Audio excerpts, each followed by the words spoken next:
đâm cô sỏi và tại cô đi lấy mở cô đi hàm phở sóng sái phải buồn đi hàm phở đi hàm bảy đi hàm bốn đi học sập cho mới ta mới mới cho mẹ nó nâng bị thông thông nè dạ với nhà con chả ớ ra chồng thì buồn lẩu thông ra đấy chăng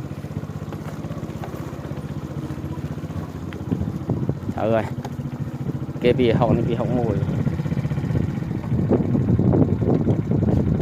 ra rồi này bì hậu mùi ban này thả bọc kia người kia tôi hai bì học tập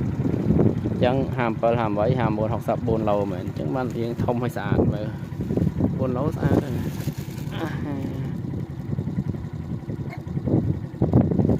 xa đó chăng xa chứ còn năng